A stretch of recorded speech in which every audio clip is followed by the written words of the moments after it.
I guess just to start, like, what are some of the big distinctions? I guess there. What are some of those big different types of ways to play, things to look for people who wouldn't necessarily know to ask, or what questions and stuff along those lines.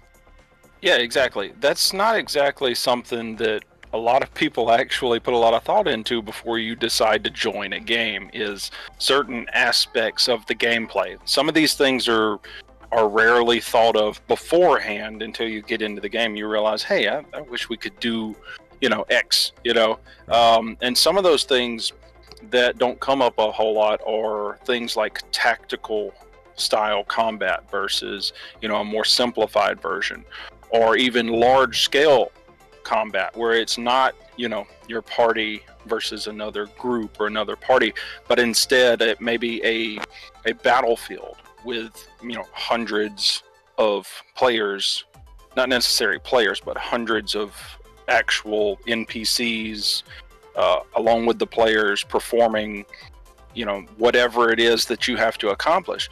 Large scale combat is something that is fun when done properly. You have to think about things like espionage, covert operations, Right. sort of spy type stuff, which is also I feel like that's a little bit trickier to do, but it's also fun if it can be pulled off properly.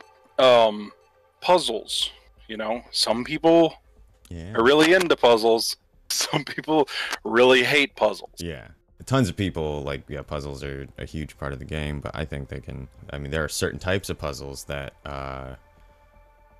don't maybe translate as well to certain D&D groups. Like, if you've got some substitution cipher you're expecting them to write down and crack, there are parties that are going to be all about that, and there are parties that are going to look at you like, why can't I just roll a skill check or something to get out of this? Like, come on. A couple of the other things that I like to include: exploration. Yeah.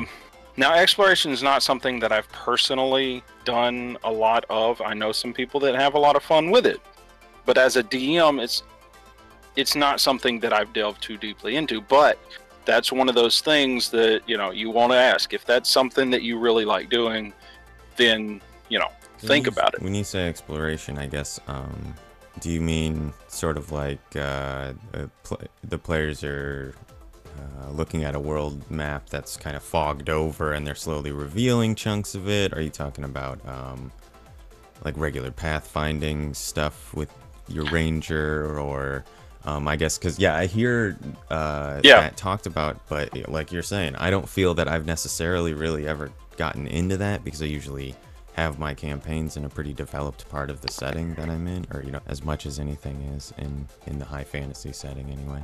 So I suppose what I mean by exploration is generally if your party's going somewhere perhaps that's not exactly fully mapped. My campaign, my players are currently, everything's mapped out. You know where all the towns are, you know where the roads are, you know where everything's at. There are places you can go, however, that are uninhabited. And that's where the exploration would come in, because nobody has mapped any of this stuff out. So you're basically, your players want to go delve off into this jungle or this area, and they don't know, you don't know what's there.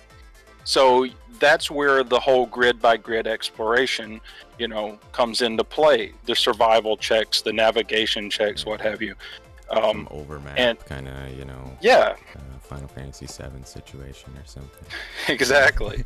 When it comes to the specific gameplay styles like we're talking about, obviously you need to know what it is you want to get into. And a lot of these things, 5e is very generic feeling, I guess. Not in a bad way, but where it sort of hands the reins over to the DM.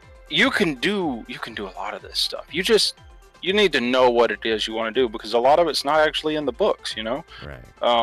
It's like those crafting derby card kits, Oh yeah, exactly. They give you all the parts. You can make a really cool car, or you can send a block of wood down the track.